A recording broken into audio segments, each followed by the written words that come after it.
back to another Doctor Who Big Finish review. Today I'm going to be continuing my look at the 2017 10th Doctor and Rose Adventures, as today I'm going to be taking a look at the second story from the line The Sword of the Cavalier, written by Guy Adams. Before I even get into this review, I'd just like to say if you've previously not checked out my review of The Infamy of Zaros, I do recommend checking that adventure out. I also recommend checking out my review of Cold Vengeance, which will be on the way soon. Basically, I'm doing 3 reviews for 3 episodes of this release. As per usual, in the description below, I'll leave the link to go buy this release from Big Finish website. It's out now, and you can buy this in fact several different formats. You can get a singular CD version for $10.99, and the download is $8.99, or you can get a book sort of collector's version similar to this from Volume 1, although this one's no longer in stock of this release. That is in a very nice sort of glossy book, as you can see, and that is now £35 for the physical version and £25 for the download. It is completely exclusive to the Big Finish website, and I do believe that the general release for this in other stores such as Forbidden Planet will be at the end of February 2018, so quite a while. Taking a look at The Sword of the Cavalier, written by Guy Adams, I was rather excited for this one because from the cover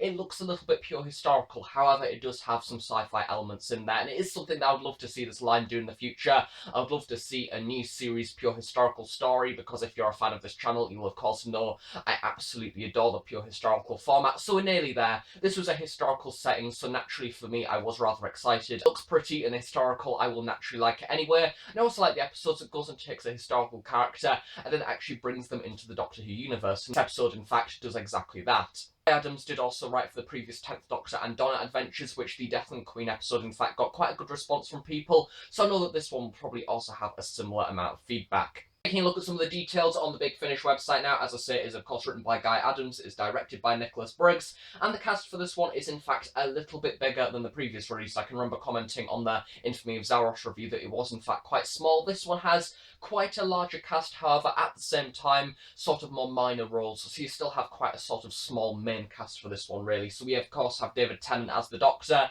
and once again for this release we really do have that relationship with the 10th Doctor and Rose being played with. I think that once again for this one, having a few little feelings about sort of the girl in the fireplace, that kind of era of the 10th Doctor and Rose, I think that once again David Tennant has stepped back into the role absolutely brilliantly. Had some really nice moments in this one, a little bit more comedic once again, much like the Infamy of Zaros, who did have quite a few good moments, however quite a few serious ones in there as well. Stereotypical series 2, maybe a bit tooth and claw in there as well. So in fact a very good scene early on where he has a little bit of a sword fight with the main historical character of this episode, and it is a really fun one, a great way to actually introduce the story. And there is also a pre-title sequence part where it really does get to grips with the relationship of the 10th Doctor and Rose. I actually think that although the previous story was still very good, I think there wasn't exactly the major moment that actually made me think, you know what, this is 2006 Doctor Who. However, for this episode, there was a pre-title sequence piece that really got me in the mood for this one. It had the 10th Doctor and Rose in the TARDIS, and I honestly just got that relationship straight away. It did really feel like Series 2. I sort of had a little bit of a New Earth feeling about it, where they have that scene at the very start of the episode where they're saying, should we go into the future or something like that. It was very fun, very sci-fi, and I think it was a great way to start off the story. Talking about Billie Piper as well as Rose Tyler, once again a few similar comments to the previous episode. She does sound a little bit different, however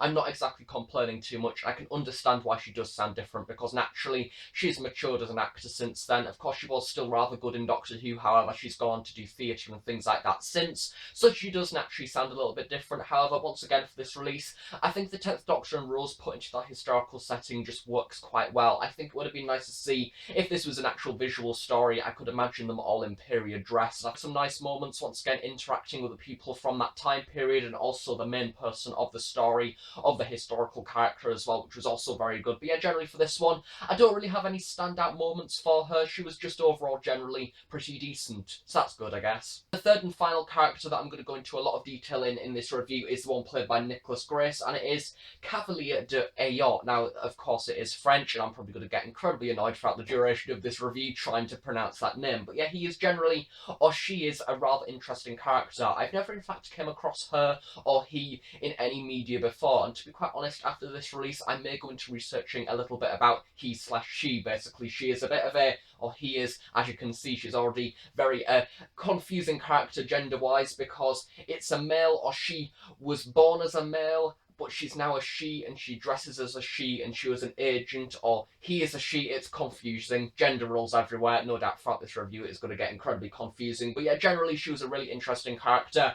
It's much like the Unquieted Dead sort of Charles Dickens idea of bringing that historical character into Doctor Who and actually getting them involved in the story, because there's been numerous occasions throughout Doctor Who history where they bring in a historical character and it's all well and good. However, they don't develop them to the situation, and this is very much a great episode written by Guy Adams, and he's got that incredibly well. I think that Guy has actually sort of recreated that historical character really nicely, really got to grips with her, he, whatever, but at the same time actually got them involved within the alien idea, and I think that generally Nicholas did a really good job throughout this story of portraying that character. And as I say, I may go in fact on to research her character in the future because she seems in fact quite interesting. The main alien for this release as well, I'm not really going to go into that character too much. However, once again, a rather fun historical character. They're basically an alien that has many different identities and many different faces. Basically, they can turn and have different faces attached to them, and it's rather unusual. There is a very nice sort of representation of them, in fact, on the cover, and yeah, it's very fun, very alien. The idea of slavery is also brought into this story. Once again, a very alien idea of bringing to this planet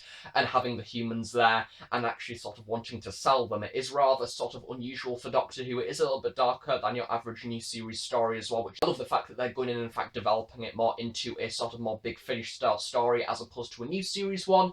Yeah, generally the alien for this one is rather fun, rather interesting, rather nicely visual as well, and sort of fits to the actual scenario and setting rather nicely. Moving on to the scripting for this episode now, it is a rather chill and relaxing release. I think that something that happened with the Infamy of Zaros is it is incredibly sci-fi, meaning that it is naturally rather fast-paced. You have a rather comedic villain in there, and generally overall, like, the scenes go rather nicely together. However, with this one, it has a rather nice and slow start. It introduces you to the setting, introduces you to the characters very slowly. I could imagine this being a rather nice sort of visual landscape story if it was in the actual televised series itself, and I think that that is a good thing. I think that for a historical story, it does need to be more relaxed, and it needs to sort of get your characters and slowly introduce them, and this story, in fact, really nicely visualises the different people. At the very start of this story, there's a really nice introductory scene between the 10th Doctor and Cavalier de Aor, where they have a little bit of a fencing competition, and it once again introduces the hobbies of this historical character. However, naturally, once again, in an interesting scene, it sort of nicely brings them together, introduces the characters,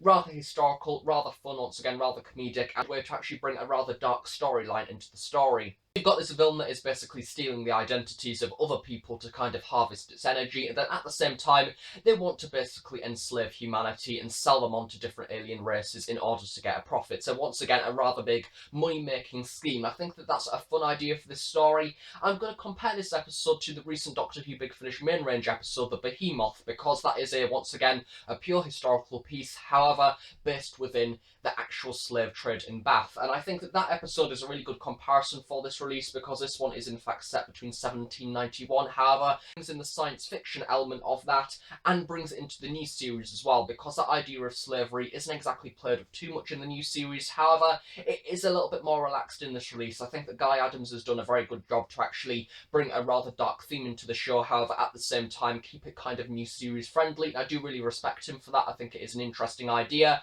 and it would have maybe been nice to see that explored with a little bit more. However, I understand why it wasn't, because it is a new series story, and naturally it needs to be a little bit more child friendly to an extent, as it is a new series format. I think that the alien could have had a little bit more of a backstory. I think there's some really nice scenes with the fighting that was taking place in the later half of the episode. However, the actual criminal organisation, they're basically a part of a gang called the Consortium of the Obsidian Asp, and I've generally quite a fun and cool sounding name. I think it would be nice to maybe go into the customs of this gang a little bit more, maybe go into a little bit more of the sci-fi idea as well, because even though I like the pure historical stories, I think that this episode, considering it has that science fiction element, may be nice to see a little bit more of an extraterrestrial, maybe taking them to this other alien world. We do have a spaceship sequence near to the very end of the episode, however, it just may be nice to sort of delve into the backstory of this alien a little bit more, especially the idea of sucking in the other faces. I think that was a really cool idea of having the different faces attached to the other sides, and I think that that is rather fun, and the way they refer to humans as rather simple looking creatures is just an interesting and rather sort of, it's odd referring to something as very visual in an audio format. However, villain is in fact very visual, and as I said, it just would be nice to maybe go into their backstory a little bit more. However, at the same time, I like the historical setting. I like the way they involved them within the historical setting. A few Girl in the Fireplace vibes, as I say, of bringing them into the party, the historical costumes, and it is rather stereotypical Old English as well. We have a few people with the old accents in there, and especially the actual historical character in there as well, Cavalier de Aor. He has like some rather nice sword fights, so I think that generally it's really reflective of the time, and it is kind of a rather stereotypical new series historical, and for that reason it fits really well into series 2, but at the same time challenges the new series format also, and I do really like that. But overall for this episode, I'm in fact going to compare this one to the scripting of this previous box set, the 10th Doctor and Donna Adventures from last year, that I can remember commenting on, feeling a little bit safe, and it sort of kept to those new series formats. However, with this one, this is possibly one of my favourite new series releases that they've done in their line so far, partly because it goes and gets that historical setting, so naturally I'm going to like it already because it's historical,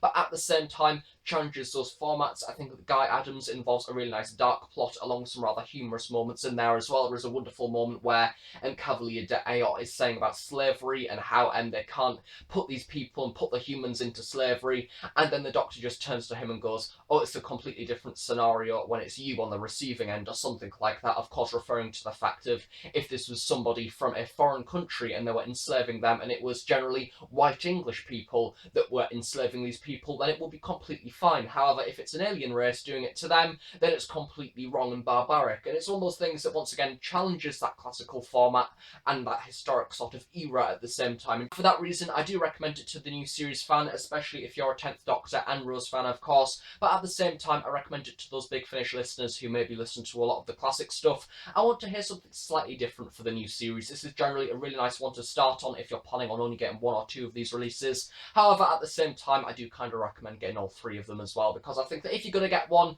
you may as well just step it up and get it all 3, and then you can get it in a nice book as well that's all shiny and glossy. Ooh, exciting. But yeah, generally overall for this one, a really nice one, and has a really pretty front cover as well. This cover, probably my favourite of the 3 actually. But yeah, generally overall for this one, I think this is possibly is in the running of my favourite of the 3 of this series. Thanks for watching this review. As I said at the very beginning, I do recommend checking out my reviews of the other 2 10th Doctor and Rose adventures for this year, as well as the 10th Doctor and Donna adventures from last year as well. So thanks for watching, I guess I'll see you all in the next video, whatever that may be.